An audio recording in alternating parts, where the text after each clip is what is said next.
The recent Supreme Court ruling that overturned President Biden's bid to reduce the student debt burden by $20,000 per student was a devastating financial blow to the 40 million Americans who were impacted by this decision.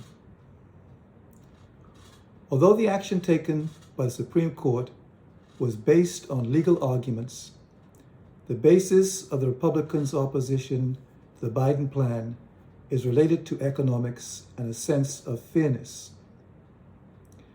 The Republicans claim that the plan will be too costly for taxpayers, unfair to Americans who didn't attend college, and an illegal abuse of executive authority. President Biden's position is based on the belief that if the aggregate monthly loan payments that student debtors pay on the $1.75 trillion of outstanding debt principal were to be spent in the general economy on consumption and investment, instead of being deposited into the bank accounts of the wealthy lenders, then this would significantly boost U.S. GDP. In this regard, President Biden is correct, because the majority of the money received by wealthy persons, like the student lenders, is invested in financial assets like stocks and bonds, and not into the general economy, and thus has no impact on GDP. President Biden is also aware of the fact that since 1965, the federal government has guaranteed all student loans provided by lenders. This means that if a student defaults on his or her loan, the government will pay the lender an amount equal to any outstanding balance on the loan. Seemingly, those opposed to the relief plan have a warped sense of fairness, as they are not opposed to the government's default relief program for the lenders, but are unhappy that the president wants to provide debt relief to student debtors, especially when, on balance, this would benefit the U.S. economy and increase the standard of living of ordinary Americans. Additionally, many of the Republicans in opposition have benefited from the millions of dollars received every year from lobbyists acting on behalf of the student loan lenders. Seemingly, the bottom line here is not politics or fairness, but money.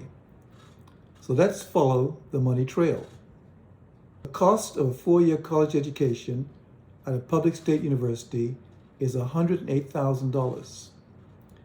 At a private nonprofit university, $223,360, and at an Ivy League university, $360,000. The average federal student loan debt is $37,336 per borrower, and private loan debt, $54,921 per borrower. The interest charged on these loans varies between 5% to 15% interest, and the average duration of each loan is 21 years.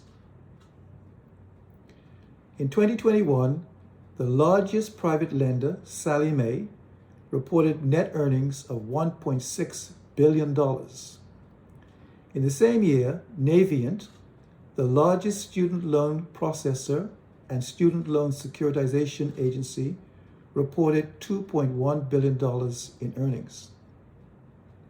In effect, student debtors have become modern-day indentured servants to the financial institutional network of loan originators, underwriters, bank and non-bank lenders, payment processors, publicly traded companies, industry lobbyists, and morally corrupt politicians who support, promote, and financially benefit from the multi-trillion-dollar industry.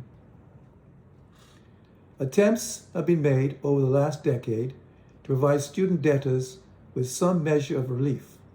For example, as a result of a presidential executive order in 2014, President Obama was able to cap monthly payments on federal student loans to not exceed 10% of debtors' monthly income. This action provided some debt relief to many ex-students, but unfortunately, it did not help those who had private loans. Additionally, in 2020, the CARES Act allowed borrowers to suspend payments on federal student loans, automatically waived interest payments, and suspended collection attempts, wage garnishing, and tax refund seizures on defaulted student loans. These debt relief provisions in the CARES Act are scheduled to be withdrawn by October 2023. Clearly, something needs to be done to resolve this dilemma. In this podcast, I'll explain how the rapidly expanding AI industry will provide new high-paying job opportunities for student debtors that will enable them to earn more money, which will effectively lessen their college student debt burden. Secondly, the increased utilization of AI applications by schools and colleges will eventually reduce the cost of a college education for all American students and consequently reduce the need for financial assistance. The World Economic Forum estimates that by 2030, AI could take the jobs of 1 billion people globally and make 375 million jobs obsolete. The lost jobs will be replaced by 97 million new jobs that will generate $15.7 trillion for the global economy. This will have a significant impact on global GDP, which is currently estimated to be $100 trillion. However, there's a caveat, as these jobs require those who have lost their jobs to be retrained and reskilled. It will be up to each student to determine whether he or she take advantage of these opportunities that will allow them to become financially empowered to remain in indentured servitude. Increasingly, many universities now offer special courses in AI and are employing AI tools to assist with the admissions process, academic advising, financial aid, predicting when students might fail or drop a course, and to rate students' potential for success. Also, chatbots are being employed to provide personalized responses to student queries. Importantly, AI is currently being used to create personalized teaching and learning applications, most recently popularized by Sal Khan, the founder of the Khan Academy. These AI applications personalize the interaction between students and material, guiding learners based on their unique needs and preferences. Indeed, some universities are now beginning to utilize these types of applications. And not only is AI threatening to alter how students are taught, but what subjects should be taught.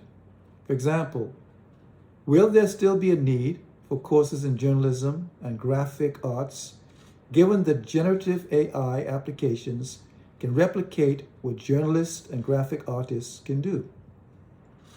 Will there be a need for schools of music, given the advent of deepfake music that can replicate the voices and music of any musician, and furthermore can create new songs that are indistinguishable from the style of the artist that they are mimicking, even though the songs are generated not by the artist but by AI? Likewise, the need for nursing and medical schools, when virtual nurses and doctors are on the horizon, or the need for foreign language schools, given the sophisticated AI language translators that already are available. In the future, many universities will reduce the number of administrative and academic staff and replace them with virtual administrators and teachers. In turn, this will result in a reduction in college tuition fees and lessen the need for students to seek financial assistance. Even though AI will help to democratize education, more needs to be done in this regard. All politicians, irrespective of party, must focus on creating an educational system that is accessible to all Americans, irrespective of race, color, creed, or financial status. And lastly, the predatory practices of the student loan financial service providers will continue as long as they have the support of politicians who are being paid off by the industry lobbyist. This will only come to an end if there are limits put on campaign financing and the 40 million debtors come to their senses and no longer cast their ballots for politicians who don't have their best interests at heart. So thanks for watching this podcast. And if you're interested in gaining more knowledge so that you can become financially independent, then please feel free to subscribe to this channel.